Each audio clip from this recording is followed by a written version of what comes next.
is going on, everybody? Happy Saturday. Happy Saturday. This is a little surprise for everybody. So, thank you again for joining us for another BGcast podcast here. Alrighty, everybody. You guys have seen me air the FKN panels on my show before. So, my next guest should be very familiar to you all. I jokingly, in a good way, I call her the OG because she's been awakened for quite some time. She's been awakened, I believe, last time I talked to her since the 80s. And I got to give her a world of credit for her strength to persevere through these years, being an awakened individual when the greater collective at that time was nowhere near that frequency of consciousness. And I usually give props to all of the ones who woke up, before 9/11, before the Waco, Texas incident, things like that, man. And they're the true warriors in this, guys. And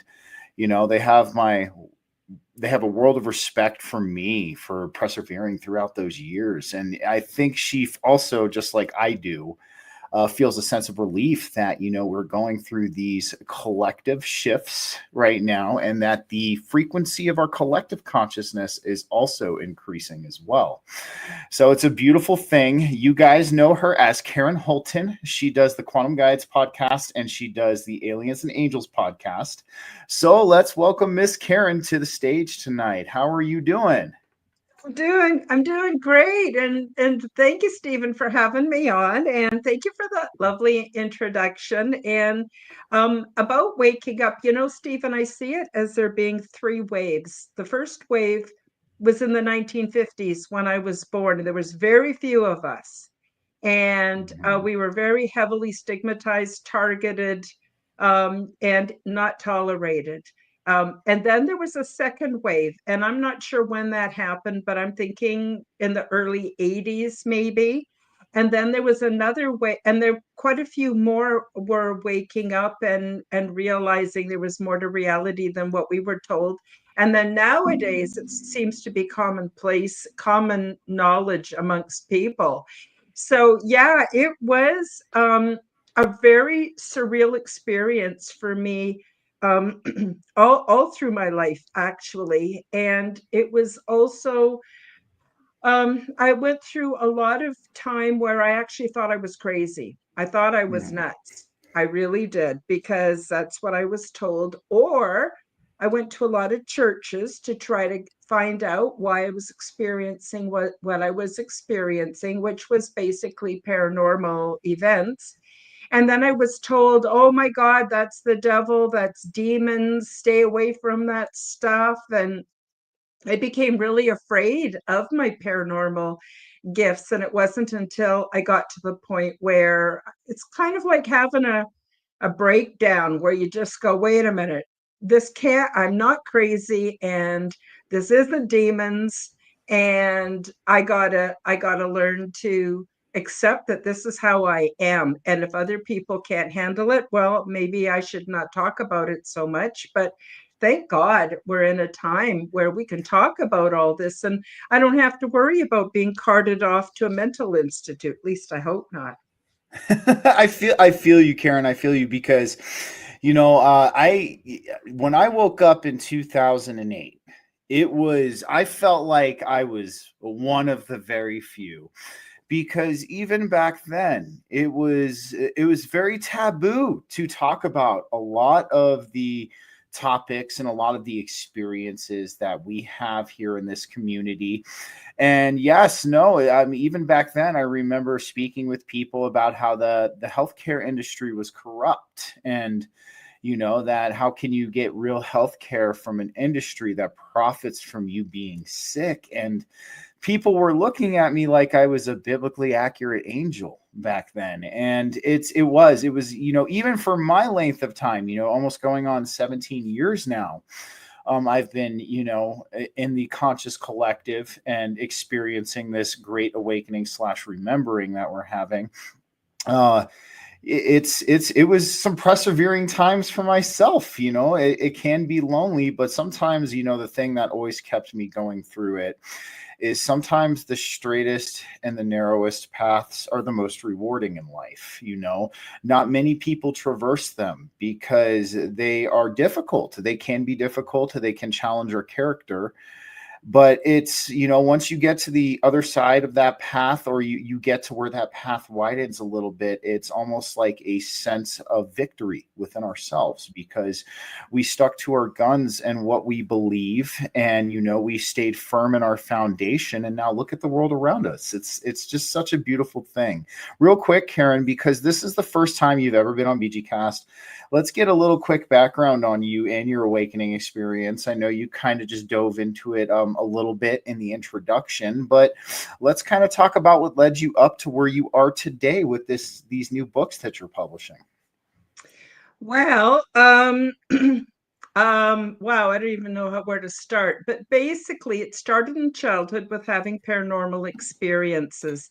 One thing that I think is really common, and probably really common to the audience, is I used to have these very vivid, full color dreams of being able to fly.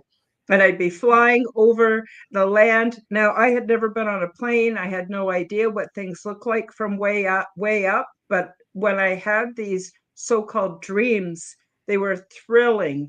And I could see rivers and meadows and mountains below me. I could even go down low and feel the grass tickling my legs as I kind of flew over it. It was just so wonderful.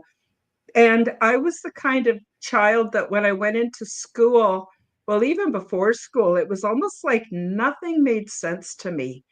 It was like nothing made sense to me. And then when I went to school, it was so boring, Stephen. I thought I was going to die. It was so boring. And I also was so aware of all the smells and colors and everything happening around me. I didn't realize I was an extremely sensitive individual, which I think set me up for my awakening and also for my paranormal experiences. Mm-hmm. But I found life not much fun.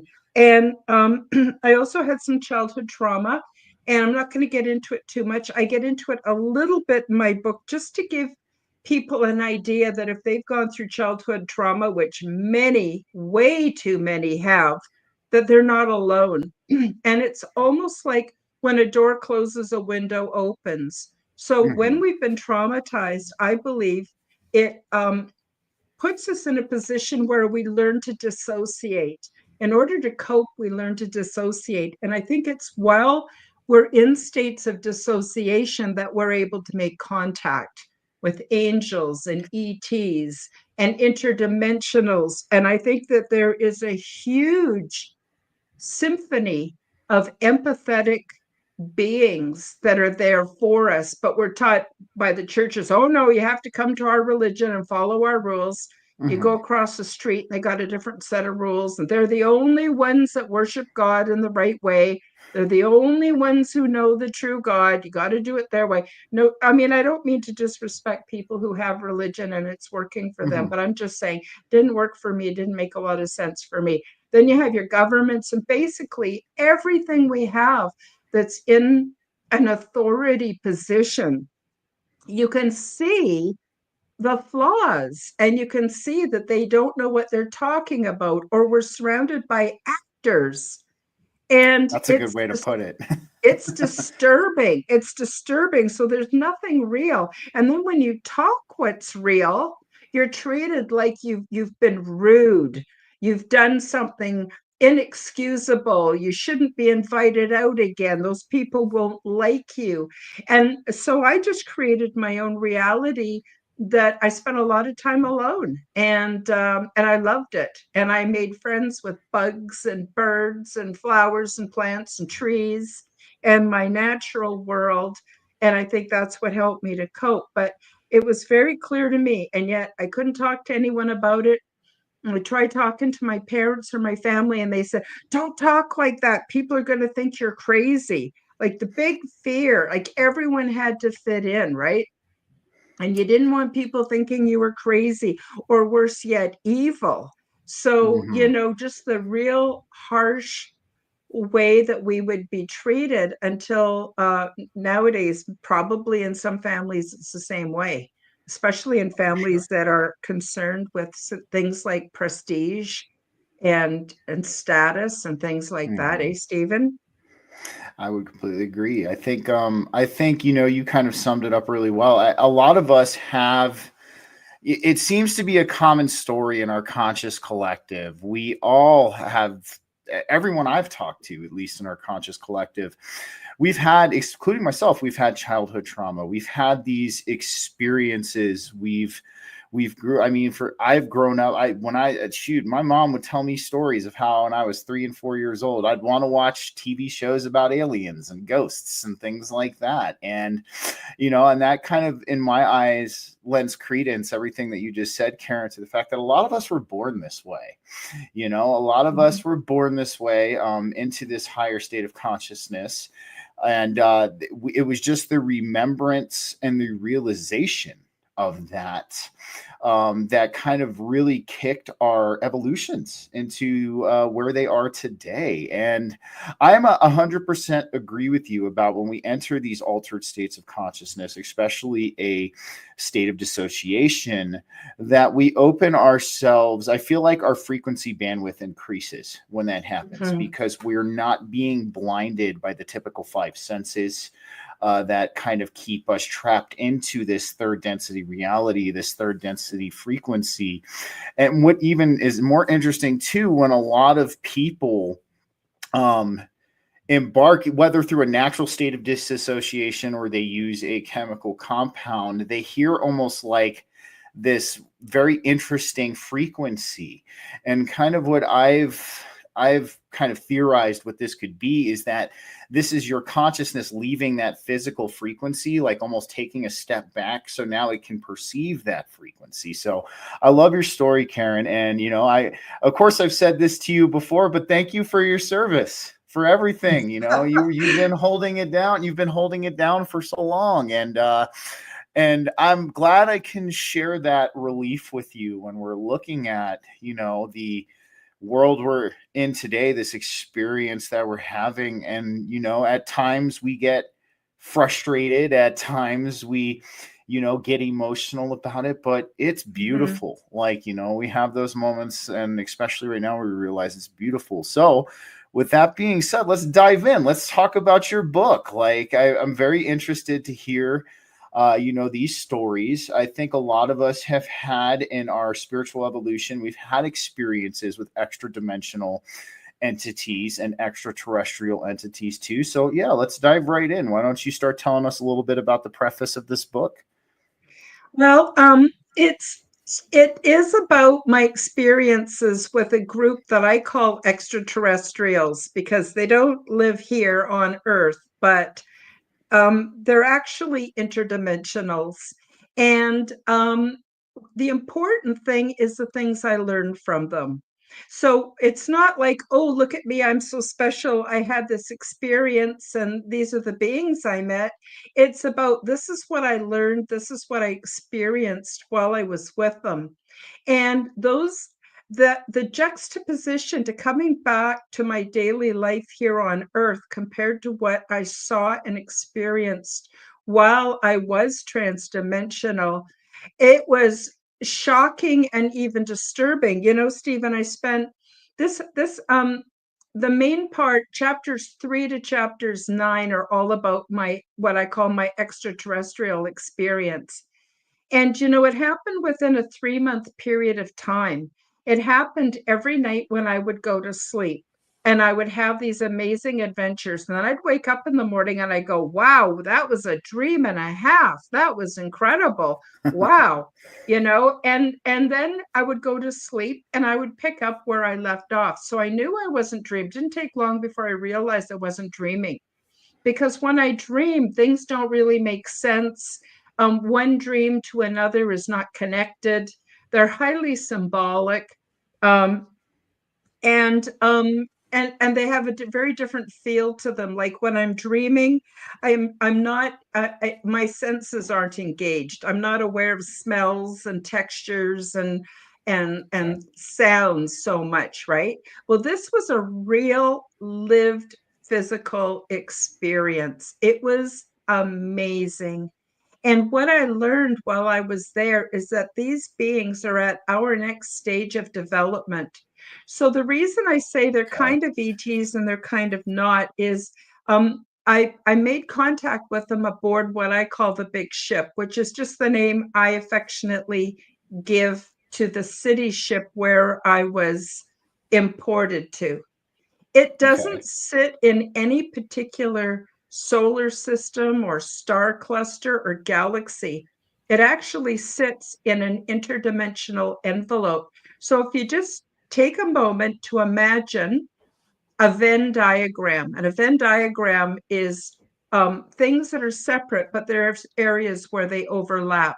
So imagine 100 um, ovals, and each oval represents a different place within our physical universe, a place within Mm-hmm. the multiverse, a place within the spiritual realms. Some are interdimensional, different dimensional realities. And imagine if they are arranged like the petals of a daisy, where they all overlap at the center. That's where the big ship is located. It sits in an interdimensional envelope. And because of that, beings from many, many different worlds can easily be brought aboard, have experiences, and then go back without too much trouble. I mean, we're so steeped in linear thinking, we don't realize that actually it's our birthright to be transdimensional. You know, we have 100%. in our brains, we have our pineal gland, we have even our endocannabinoid system that a lot of people use to access transdimensional realities. But we have the technology, but we call it our imagination, and we're Mm-hmm. told it's not real.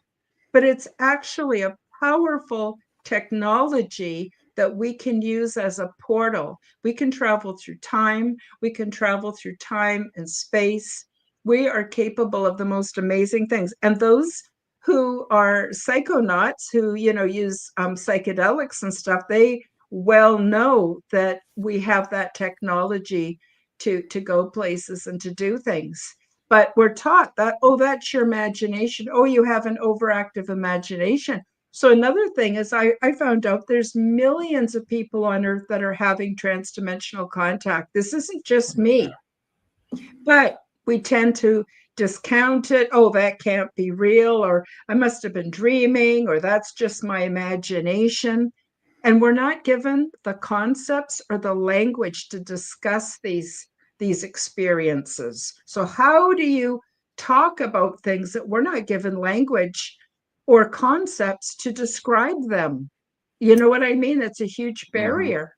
I would agree with you. You know, it is very interesting. One thing you brought up that, if you don't mind, I'm going to bring something up on the screen real quick. So, Karen was just talking about a Venn diagram. But one thing that's really cool about a Venn diagram, because I know what a lot of you already know what that is. But here's the thing: one thing a lot of people don't talk about is the Venn diagram is actually a sacred geometrical figure. It's called the Vesica Pisces. It stands for, if we're talking about sacred geometry, it stands for the second day of creation. So the fact that Karen just used a Venn diagram to describe the envelope that these entities are existing in at this point in time, I mean, to me, that hits really home within me, and that resonates, because when we look at what a Venn diagram truly is, this sacred geometrical figure, we can see how it can coincide with higher densities and higher frequencies. The other thing you brought up, Karen, that was really cool too, is yes, as I've had my share of psychonaut transdimensional experiences, and I've also had my share of sober through my Kriya Yoga transdimensional experiences as well. There's not really a language to describe a lot of what we experience in these states and in these experiences, for sure. I've come to find that it is a lot of feeling. It is a lot of taking in, and I would also say it's a lot of knowing, because what's really, like you said, it is our birthright to be transdimensional. That's why when we enter these states, at first they feel odd, but then they feel strangely familiar.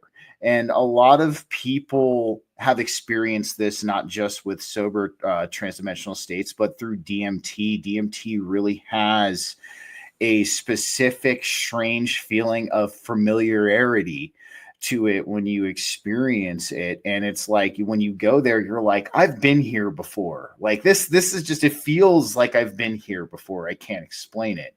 So very cool. So Karen, if you don't mind, let's dive a little bit into some of your experiences in this book, the ones that you don't mind sharing. I think, like we talked about a little bit before the show, I think this is good that this book is coming to fruition, because we could very well be experiencing a change in our reality very soon with disclosure coming up. So yeah, let's dive into this just a little bit. I'd love to hear some of your experiences.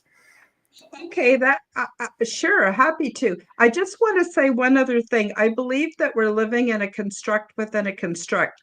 So Oh those yes. of you out there who can think in terms of simulation theory, which is kind of a funny name because it's not a simulation, but if you can get your head wrapped around that whole concept of simulation theory, then we realize the physical three-dimensional Earth that we believe is solid and limited, although beautiful, is actually a construct of forms. But then there's another construct, and that's the nefarious construct, that we've been told, you have to act a certain way, dress a certain way, be a certain way, that our imaginations aren't real, that everything the doctor tells you is for your own good, and all that other stuff. That's another construct.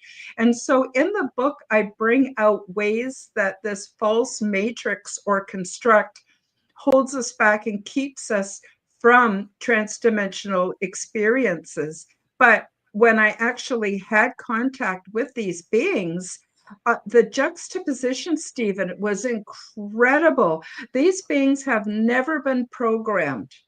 They've been free for thousands of years. They're absolutely authentic. But the other thing is, we don't use spoken language, we use telepathy. And people think of telepathy as being like English that you hear in your mind. No, telepathy actually, I found out, was really different. Telepathy is like running short imaginings in your mind's eye, like little videos, along with emotion, along with sensations and Yep. feelings, much like what you were saying from psychedelic experiences, and symbols, and it's a whole bunch of things, but it's absolutely authentic. So like I said, these beings are at our next stage of development. So they've put away war and conflict. They have no concept for racism or gender diversity or identity. They got no concept of any of that. That wouldn't make any sense to them at all. They are very much vibing on what I'm going to call the love harmonic.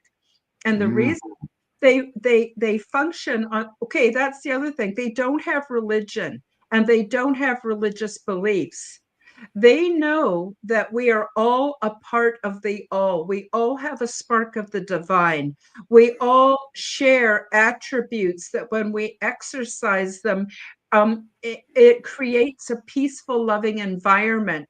So, for instance, they're into peace, and they're into patience, and they're into self control, and they're into mildness, and all those beautiful virtues, what we call virtues. They live that. So instead of going to church or believing in a religion or doing a worship, they are the manifestation of their spiritual beliefs. So their spiritual beliefs are living through them in an authentic way. So they're not offended. So if you, communicate to them something that they're not familiar with or that's foreign to them, they don't go jump to conclusions and make up negative stories about you, or or create resentments or bad memories. Like, there's none of that. It's the most beautiful environment. And so I talk about everything from my orientation process, what that was like, what it was like being there, and then coming back to my real life. That was harsh, harsh, harsh. What it was like to be with these beings, what we ate, what we did, what their culture was like, how culture is also overlapped with learning because everybody's curious. There's no money system, none at all. Everything is available for free and in abundance. There's no lack, there's no need for any competition. And so everybody pursues their passions, whether it's botany or technical stuff to do with space or whatever, creating stuff or inventing stuff or you name it. That's where everybody's interested. And you tend to make friends with other beings that have common interests. And it's a very exciting, upbeat, happy place to be. And it was ever so hard to come back. And it only lasted for 3 months and then it was over. But Stephen, I got to tell you, my head was so full because there's a time dilation. And so it was like 3.5 years of experiences happening within a 3-month period. So I'd go to bed at night. I'd be gone for 2 weeks or a month. I'd have all these adventures. And then I'd wake up one morning and I'd be back in my bed with my aches and pains and my dreary life. And I'd go, oh my God, I'm back. And but my head was so full because I had to make sense of everything on a very three-dimensional human level. And so I ran around, I'm not kidding, like a stunned bunny, not just for those 3 months, but for like 2 years. While I tried to make sense of everything that had happened and everything that I had experienced and what it meant and the implications to us and our society. And I think we're ready, Stephen, to step up to our next stage of development. And so these beings, by allowing me to have the memories, now there's lots of people who have these experiences, but they don't have the memories. And I get into that in the book too. We can talk about that if you want, but I'll just take a pause and let you come back in because I know I've said quite a lot. No, you're all good. And let me tell you what, I understood completely what you mean when you said coming back from there was hard, because in the experiences I've had, I was taken to a place, and the best, you called it the love harmonic. The way I described it was you could feel the love of the divine permeating this place at like such a high level. Like, and when I was there, I'm like, you can just leave me here. Like, I'm good. You can leave me here. I don't want to go back. Like, this is fantastic. And of course they're like, no, you got to go back. That's part of the deal. But no, like when you said that, like, I just felt it in my chest. The other thing you brought up too is about telepathy. Yes, because I'm happy we understand this, because when I've experienced telepathy, it's always been felt in my chest, and I felt the emotion that they were conveying with the message in my chest. And you're absolutely right, in my opinion. It was like this conveyed feeling of symbols that I somehow knew. I had this innate knowing on how to decipher them and understand what was being relayed to me. Oof, I'm getting goosebumps, and I totally agree with you too. There is, as far as the simulation theory goes, I think, because when we bring up that word simulation, a lot of people immediately gravitate to like AI. They immediately gravitate to like, something computer generated. We're dealing with something that's on a completely different level than that. And, I definitely agree with you. And that's kind of why, like, I've always been such a proponent of panpsychism, even though, like, yes, it is a theory in quantum physics, but it showcases that consciousness is the prime fundamental of this existence. Mm-hmm. And so what we're looking at is these consciousness constructs in a lot of these ways. We're looking at how, like, this frequency of consciousness has this construct, and how you were talking about how the earth is a construct of forms. Totally agree with that, like 100%. I'm actually going to borrow that from you from here on out, if you don't mind, because I think you described it really well. And yes, I understand the time dilation aspect of it too. The places that I've been, I felt like I was there for lifetimes, and then I would come back here and maybe only 20 to 30 minutes have like passed by. And I think, that it's good that we're touching on these topics. It's good that we're talking about this kind of stuff, because I feel like our collective human experience is very close. We're almost there. And yes, this next stage of development, and I honestly feel that a lot of us are already there. We're already willing and open. I mean, I'm going to quote Ashiana Dean a little bit on this. She said 8% of the planet. There's only needs to be 8% of us in order to kind of initiate this transferring process into this higher frequency. And what she called it, and it's funny because she's the second person, she called our Earth's higher frequency counterpart Tara, or something along those lines. And it's funny because I've heard this, tossed around a lot in our conscious collective and in our community. So that definitely makes me think, that, hey, like, this is what we need to be working towards at this point in time. This is why all the healing is so important. This is why, breaking down the conditioning, the conscious and the subconscious of the false construct is of the utmost importance, because when we eventually all collectively move into this, if we bring any of that with us along, it's going to be more of a difficult time. And that's why healing, like we've always said, not just on our panels that you've said on your show and I've said on my show too, is a huge priority in all of this. So we can be able to have no attachment and accept this experience that we're undergoing for what it truly is and its beauty. And I think it's important for us to realize that our five senses only take in such a tiny, tiny, tiny part of the electromagnetic spectrum. The range of colors that we're able to see is very limited. The sounds that we can hear, the frequencies, very limited. And so there's a lot going on around us we're not even aware of. But I think it's time for us to tap into that greater sense of awareness. And we can do that, again, as I mentioned before, through the portal of your imagination.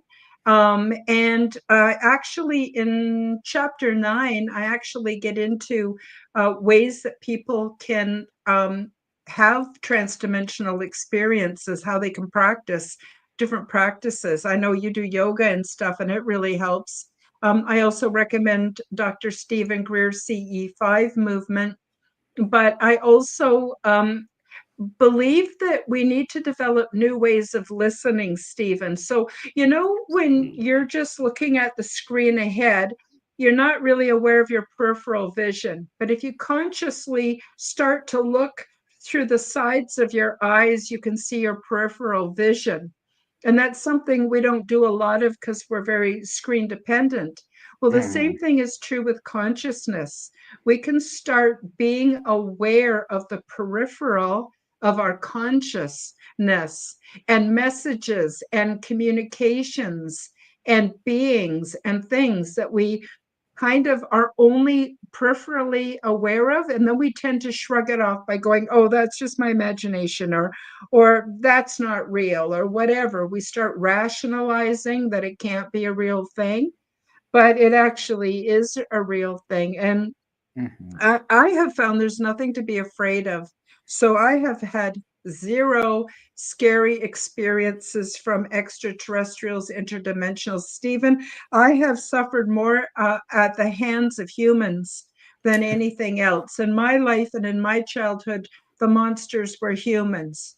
And ET does not do what humans do. And when we see the difference, it opens our eyes to what's possible. And it makes us grieve for our society, grieve for how unhealthy we are, grieve for all the things we're missing out of because we've been doing as we're told by experts. And Mhm. really, we need to become the experts.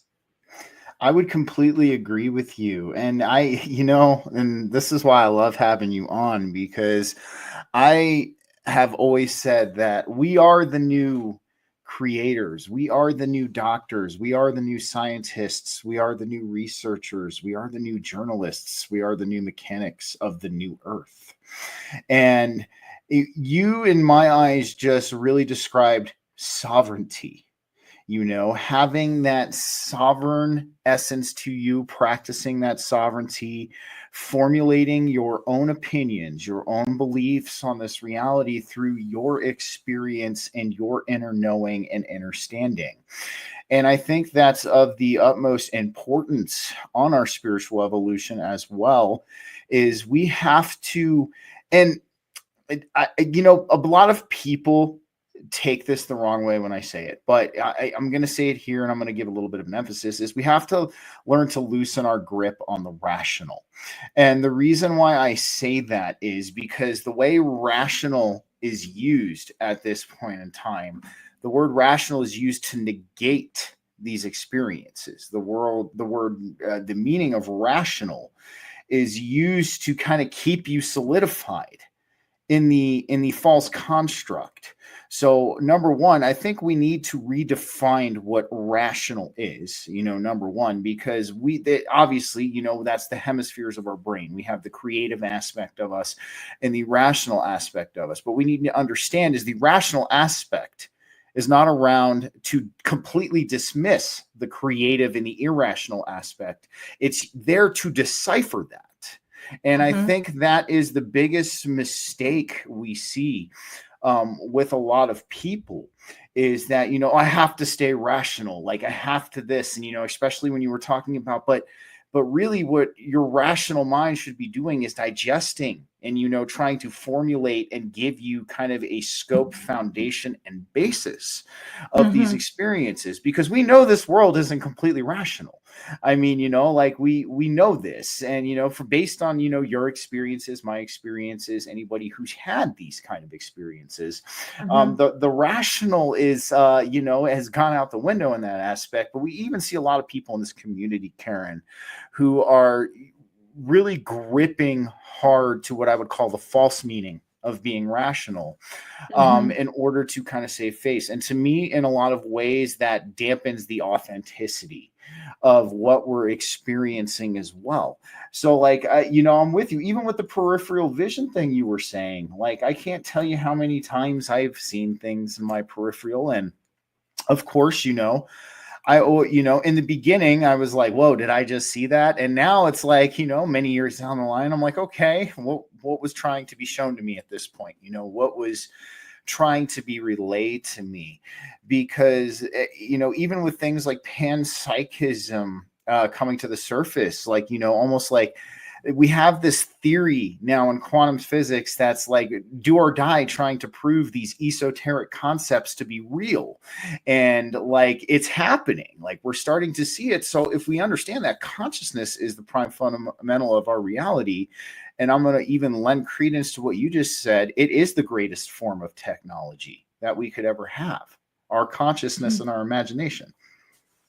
Absolutely. I think you're right on the money, Stephen. And I would use it. I would, first of all, for people that are all into the facts and rational thinking, I just ask them, what about love? Love is not rational. Love is so not rational. But what kind of a world would we be living in without love, right? So I look at it as, in spiritual terms, as being the divine feminine and the divine masculine. And that also is the two different hemispheres of our brain. But more than that, energetically, the left-hand side of our body is the feminine energy, and the right-hand side is the masculine energy, and they're meant to work together. So the divine feminine is the creative force. That is the love and the creative force, and it's artistic and it's beautiful, but it needs the male energy or the divine masculine to give it the structure, to give it the protection and the structure that it needs. Very much like in a family, you need the mother who is able to create life and give birth, and you need the father to provide that structure, that safe harbor for the mother and the children. And so it's all the same thing energetically, no matter how you slice it and dice it. So I see it as being the divine masculine and the divine feminine. And extraterrestrials, they really are good at that. Well, you hear a lot about them doing cloning and they can't have babies and stuff like that. I didn't experience it that way. I experienced it basically, the female is the one who can conceive and she gets pregnant, she gives birth to the children. The male is the one who can donate the sperm, provide the structure in the family, and that's how they do it. But they don't argue over who's male and who's female or who's feminine or masculine. Like there's none of that. It's not about that. It's about being authentic beings, being authentic where you like this and you don't so much care for that. You like these foods, you like to do that for work. Uh-huh. It's there is no that's part of the false matrix or the construct that we've been born into where You want to know what's funny is I got confirmation on what you just said too. Is yeah, they think it's silly. They're like, yeah. they think it's silly. They're like, you guys arguing about the gender down there. Like, what are you guys doing? It's like that's what I It's always get. nonsense. Just like racism, it's nonsense. We are all of the human race. We're humans, and we have great diversity in skin tones and eye shape and how big our noses are. And even, Stephen, even within the same family where you have the same mom and the same dad, you can look so different than your brothers and sisters. It isn't even funny. And we're diverse, and we could be enjoying that instead of using it as a division. I have an image here in my background. I don't know if folks Hmm. can see it. I'll And bring it. the woman in the center represents me. These are AI generated, but this is back in 2014. I had this really long white hair. And you'll see how the being on one side looks very human.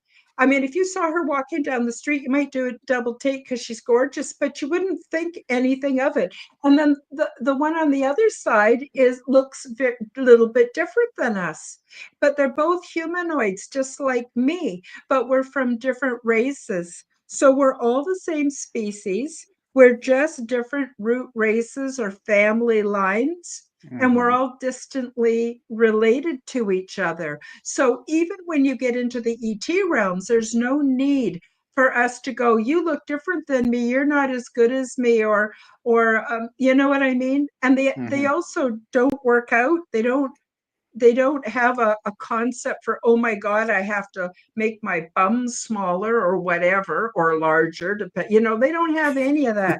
So it really showed how polluted our thinking is in the modern era, or even for quite some time, and how free we could be if we just focused on becoming better human beings, kinder to each other, patient. And the other thing is that starts internally. We have to learn to love ourselves before we can love other beings.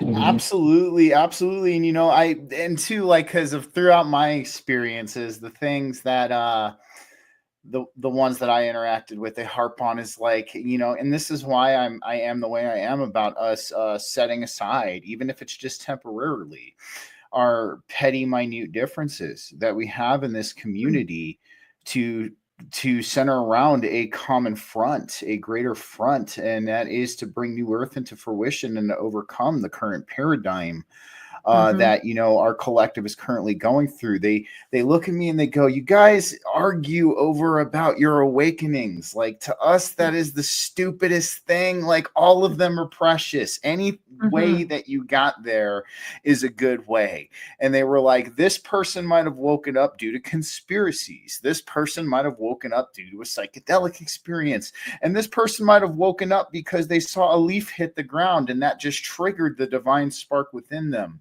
Like, you guys need to stop fighting with each other." Like, was like the biggest thing that was relayed to me in my experiences, because they told me, if you keep fighting like this, you'll do nothing. Nothing will get done. The healing doesn't happen. The collaboration doesn't occur.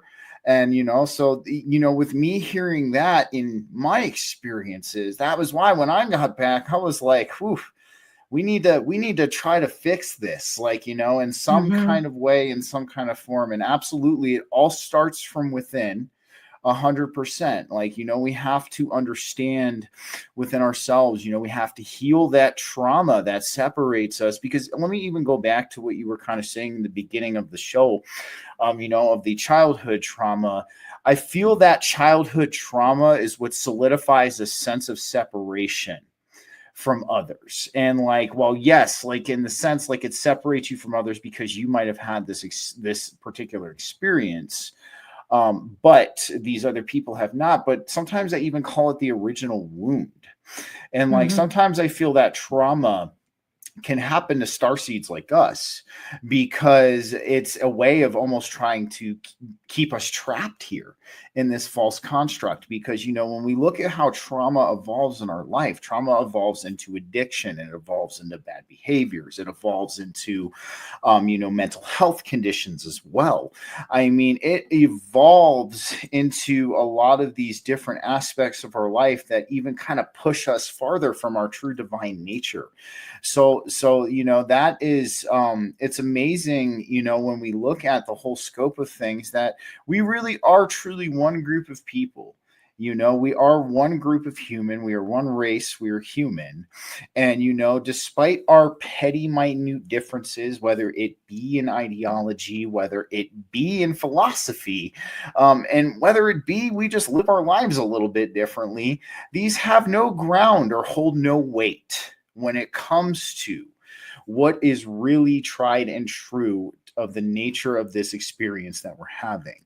So Yeah. I'm 100% with you. And that's why like, I'm really enjoying having you on right now, because I think people need to hear this. They need to understand, because to me, all I see here, when, especially in our community, Karen, we know how I made a post about it today. Like, I watched a fellow podcast. They're not on our network. They were just friends I made throughout there. They're all disbanded. It was a group of 6 guys. They all stopped doing the show over petty, minor differences in ideology.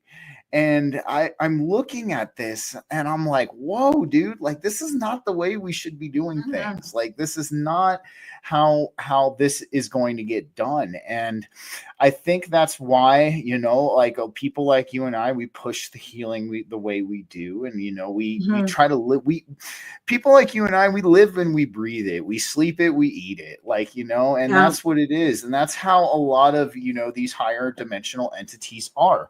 It's a way of life. It's not a belief. It's not a system. It's just a way of life. It's a way of being.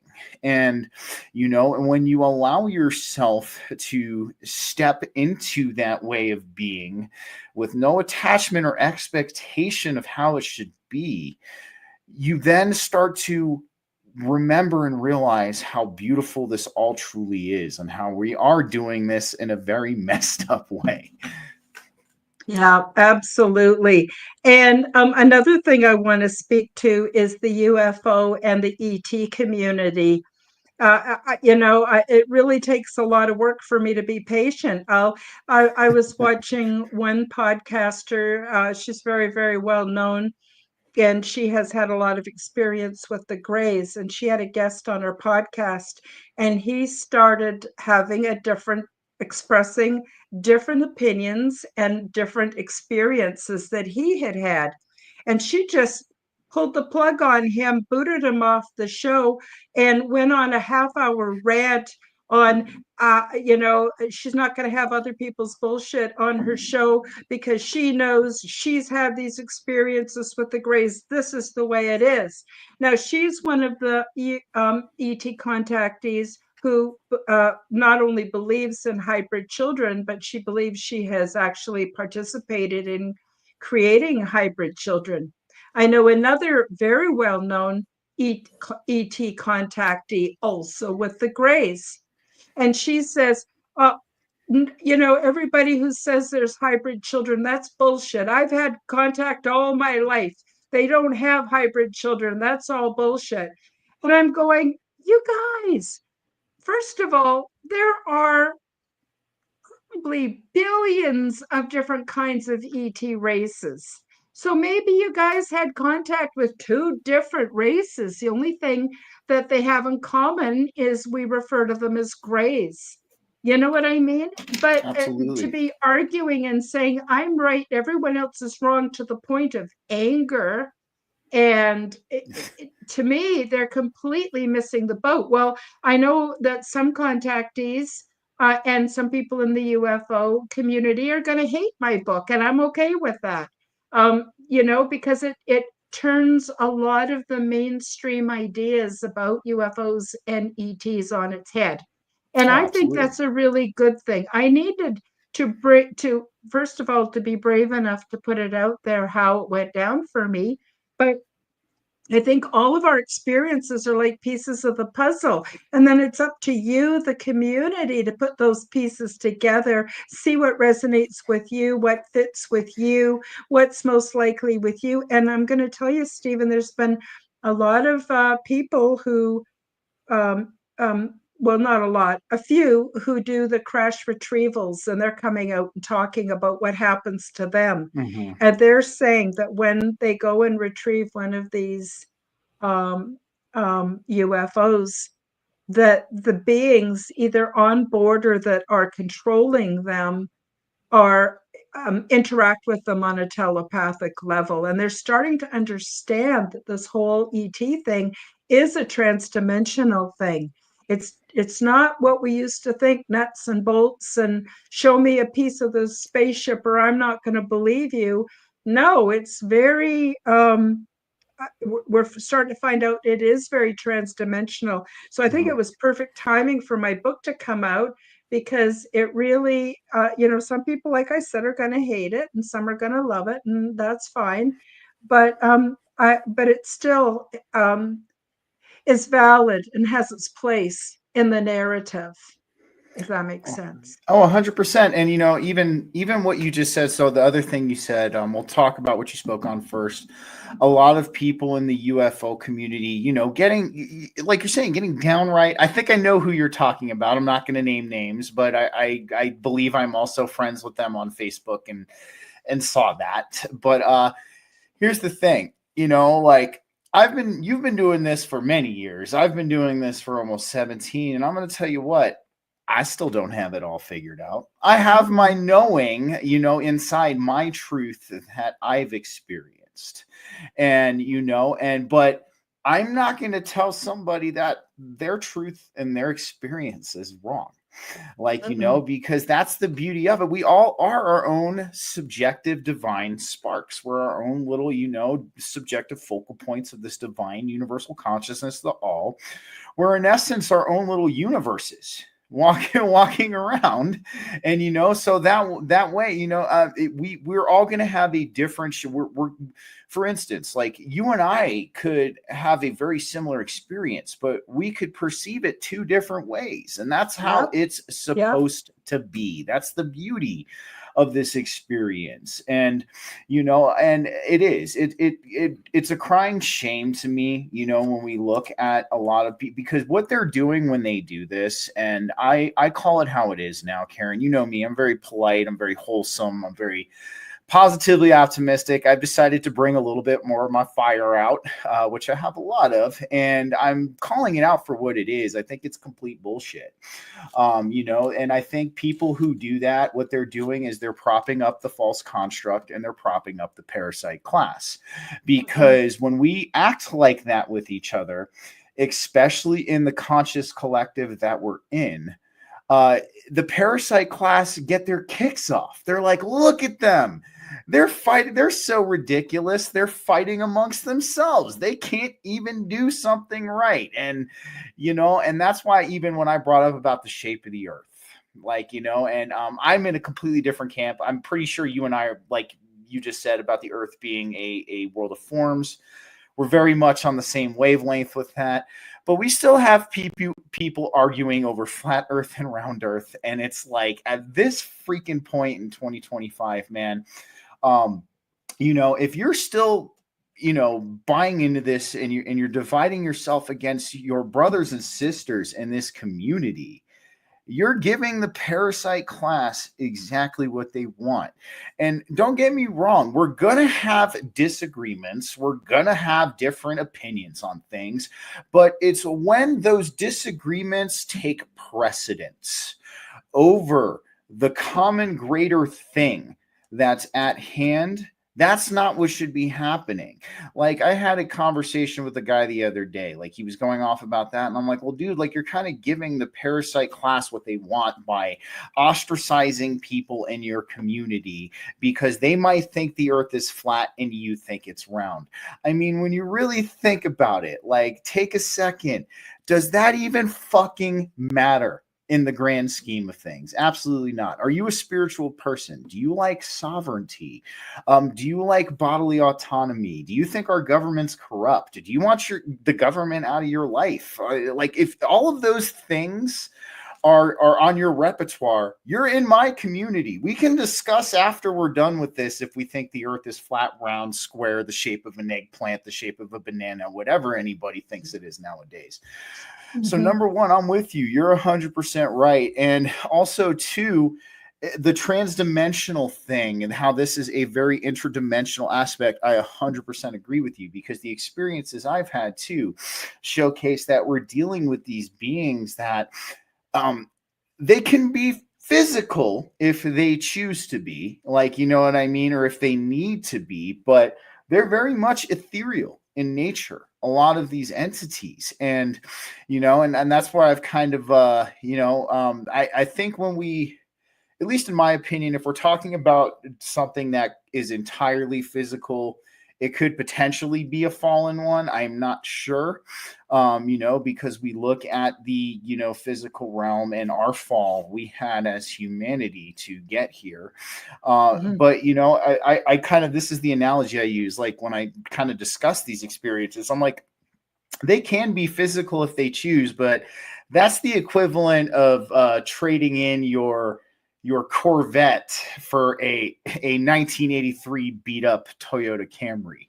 Like, it's a hard thing for them in that aspect to completely be in this density. So I 100% agree with you on that. I think what we're dealing with is very interdimensional, very transdimensional.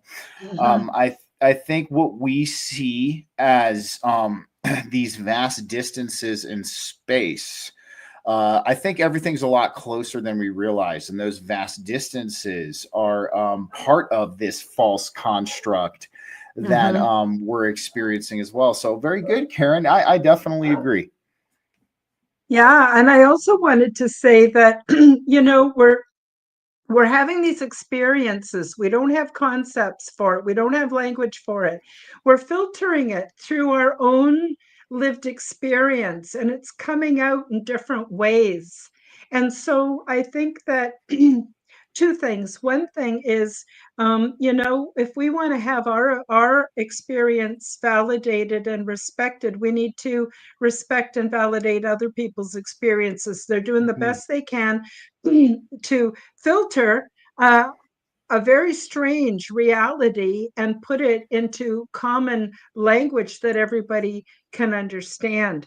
And so there's that. The other part of it is, there's a saying that says, if you think you're spiritually evolved, go home and spend the weekend with your family and see how you treat them and how you react. And it's so true. Like, this is a golden opportunity when we get our feathers ruffled to practice being peaceful, to practice being patient, to practice being loving, you know, Absolutely. and this is an opportunity for us to become better at who we are. And that will serve you regardless of what you believe or your life or your ideology. And when you pass over, when you're done with this life, you can take that with you. That is one of those things you can take with you, that development.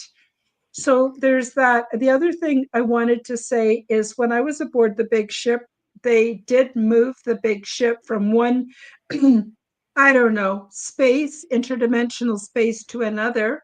And the way it's done on the big, sorry, my throat, the way All it's good. No done worries. on the big ship is they are able to fold space so that point A becomes point B. There's no traveling. It's not like you get in a boat and you got to row across to get to the island. None of that.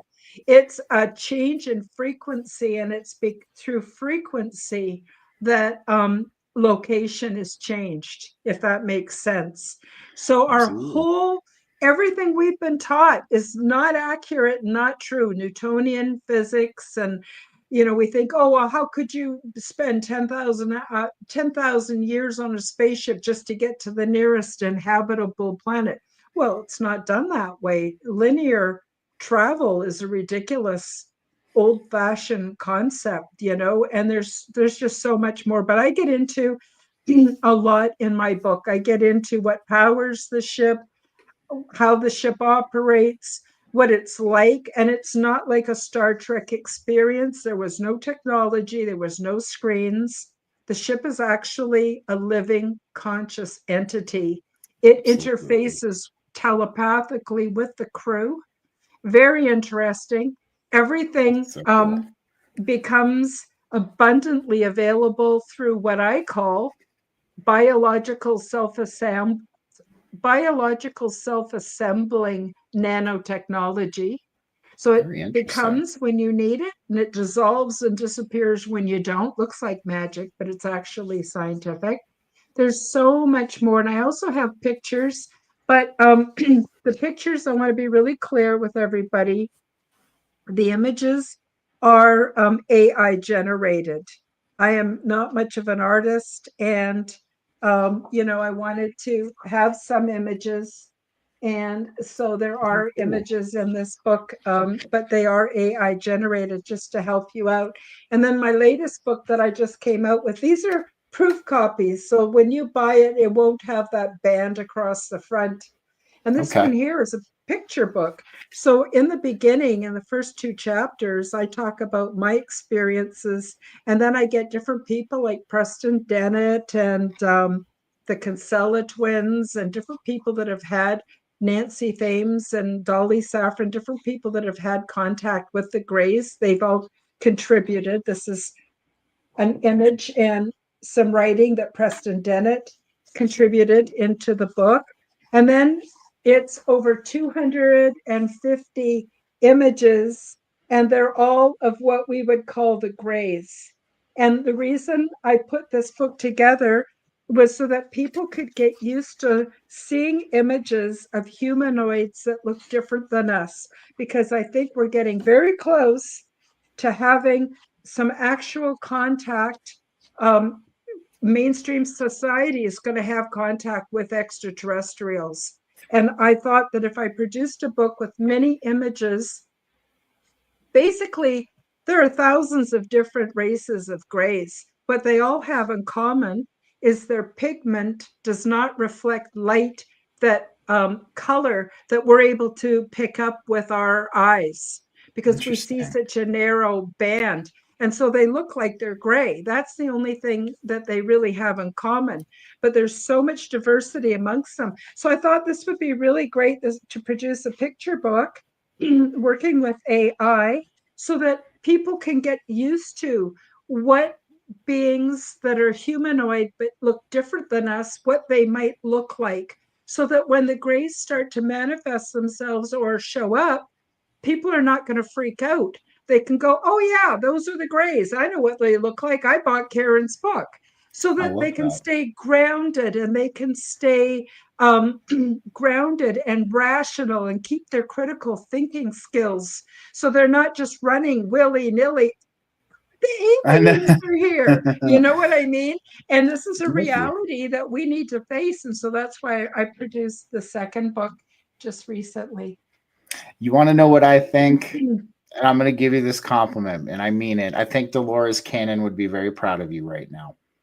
Thank you. That's a Yeah, huge compliment. I think she would, but It's a I huge think you're compliment. absolutely yeah, I think you're absolutely right, Karen. I think this is a great thing because we are, at least in my eyes, we are entering, at least for this batch of humanity, a very unknown and strange territory. I mean, I think we've been here now since 2020, and at this point in time, we see more and more symbolism. We see more and more predictive programming about disclosure coming ahead.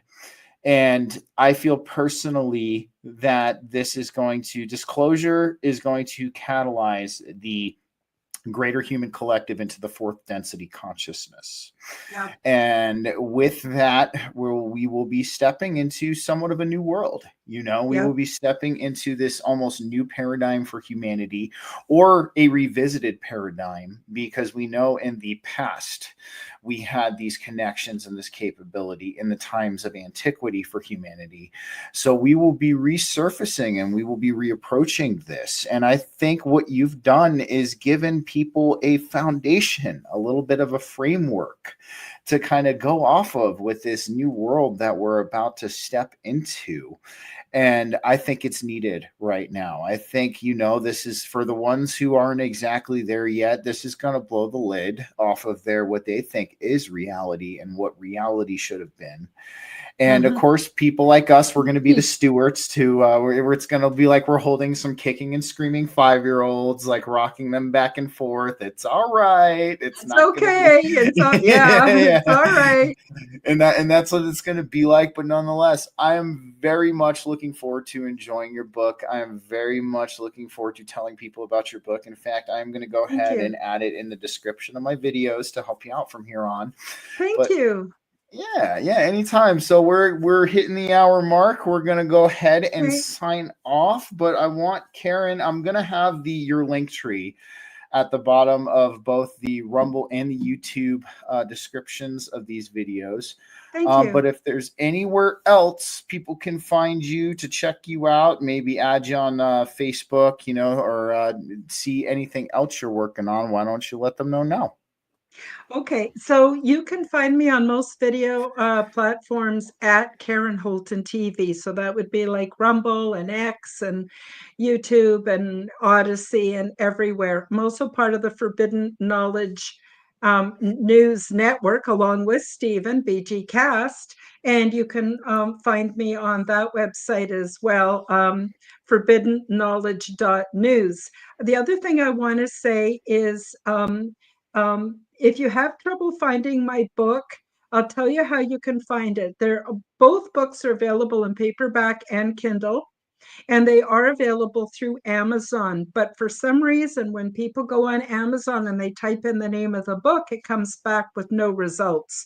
So what you might need to do is to go into Amazon, go into the menu, click books, get into their actual bookstore, and then type in the name of the book, and it should pop up for you. And if you still can't find it, drop me an email and I'd be happy to help you out with that.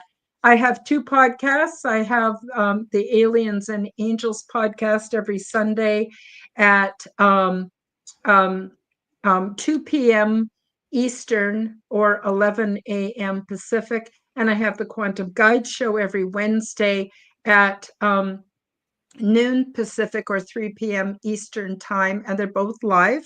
If you come and join us, I will include your comments and your questions from the live chat. And Stephen, thank you so much for having me on your show. I really have enjoyed myself, and thank you for letting me tell everybody about my books. And I got to tell you, keep up the good work. You're doing an amazing job with Oh, your thanks. podcast. I love your content. I really enjoy your posts on Facebook, and you've been a big help and inspiration personally to me. And I want to thank you so much. Thank you, Karen. That means the world to me. And you and I are very, very similar in the way we see things and our experiences and the kind of the way we approach our healing. And again, I'll say thank you for your service. And For I'm yours. glad I'm glad we can now, relish and cherish we're walking into this new earth, this new frequency together after all these years of going through the dredges of Yeah. the false construct, man. We will celebrate together. I can guarantee you that. I think a lot of us in the end who have been separated by these vast distances, we're all going to be able to be brought together. We're all going to be able to celebrate together. Yeah. And that's something I wholeheartedly believe. Karen, if you don't mind just hanging out for a couple minutes after we sign off. Alrighty, Sure. guys, thanks for joining us for this special Saturday BGcast episode. I will be back on Wednesday with Emily Moyer, but we're also going to have a little special show on Monday. We're going to be sitting at the typically forbidden discussions group. It's going to consist of me, Chris Matthew, Rob Khalil, Frankie Fearless, and we are going to be bringing the divine masculine fire back into our collective picture. And I think we need some more of that. It's time to embrace this wild divine masculine part of ourselves. Us as men, we have a expanded responsibility here in this new earth, and we are going to be breaking a lot of that down. So hopefully you'll join us for that. Other than that, you guys enjoy the rest of your weekend. Take care, have a good one, and I will see you guys next week.